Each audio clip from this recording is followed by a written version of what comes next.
how to overcome temptation is to just trust the Lord.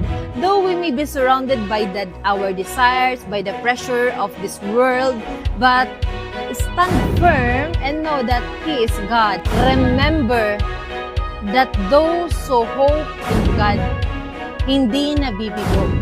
Kahit na masakit, kahit na minsan we are already bleeding inside, pero alam natin na at the end of the day, may Diyos na buhay na hindi nakakalimot sa kanyang pangako at hindi siya ang Diyos na paasa dahil lahat ng kanyang pangako ay tinutupad niya.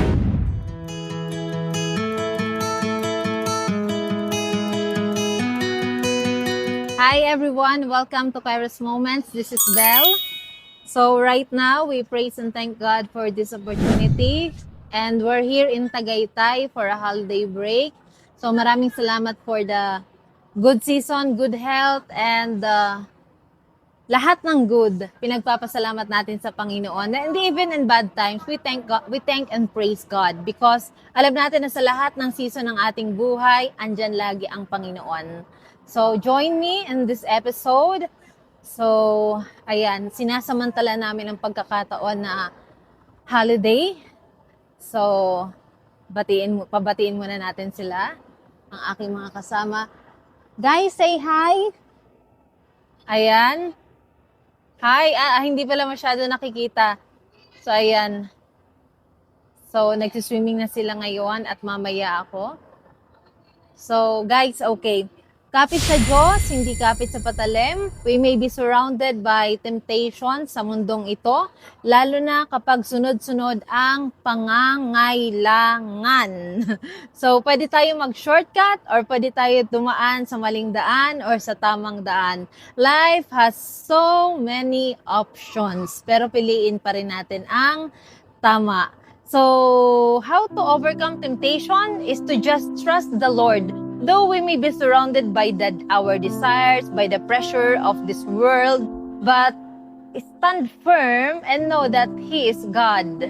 So, hindi ang Diyos nakakalimot sa kanyang pangako sa kabila ng minsan natitempt tayo because nakikita natin sa paligid natin na ang iba napakabilis lang maging successful. Ang iba napakabilis lang ma-provide ang mga needs nila.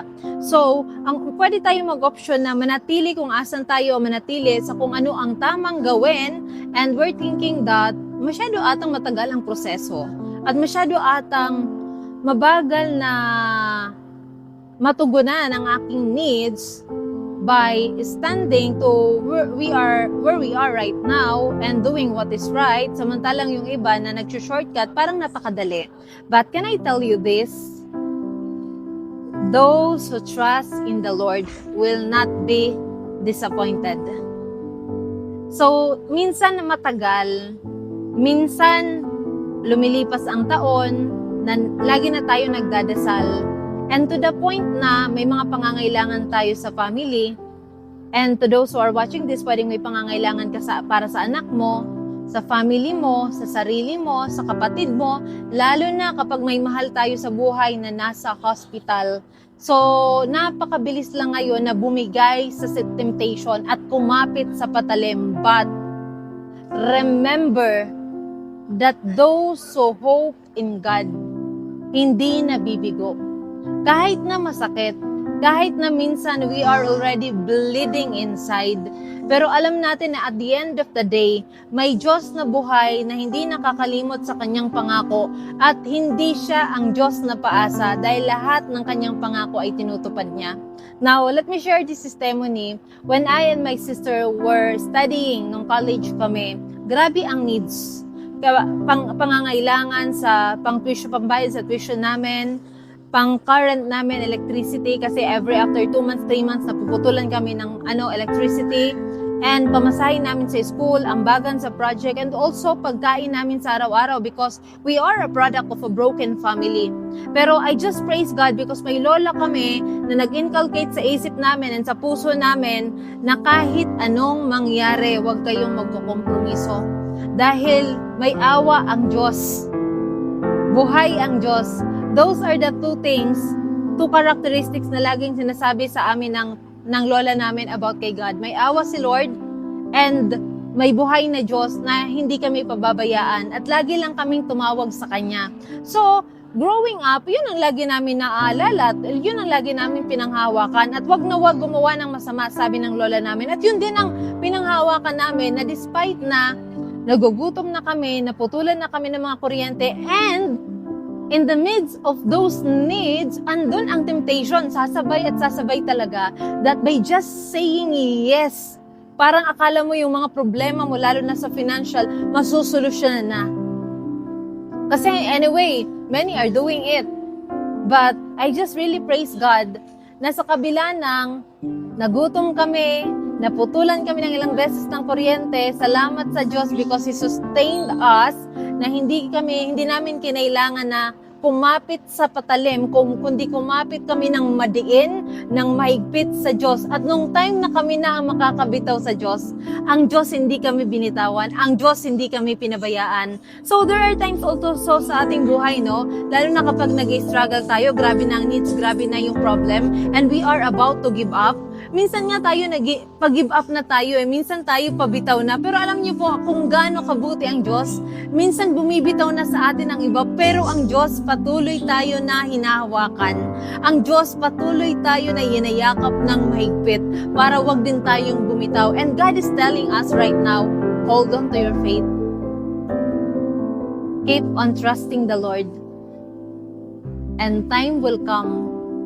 We will see and we will experience and we will taste the goodness and faithfulness of God. At magpapasalamat tayo sa Panginoon na, Lord, salamat God ha, that you sustained us.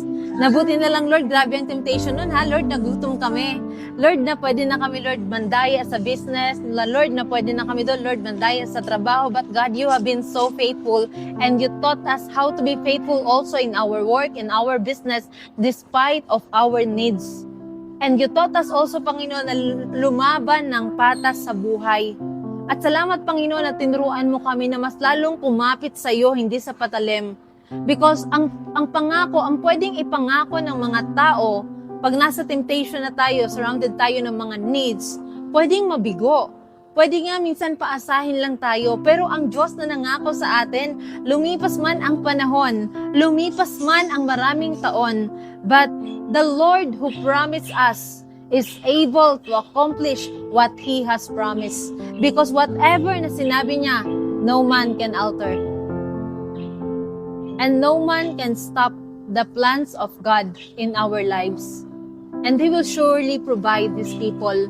Dahil ang Diyos na kakilala ko, ladies and gentlemen, as far as I know and as far as I understand, and because also I have experienced, yes, there were times in our lives that sobrang walang-wala, na pwede nang kumapit sa matalim, pero salamat sa Diyos, sa Kanya kami kumapit. Pero ang Diyos na nakilala namin at nagpakilala lalo sa amin, yes, He is so faithful.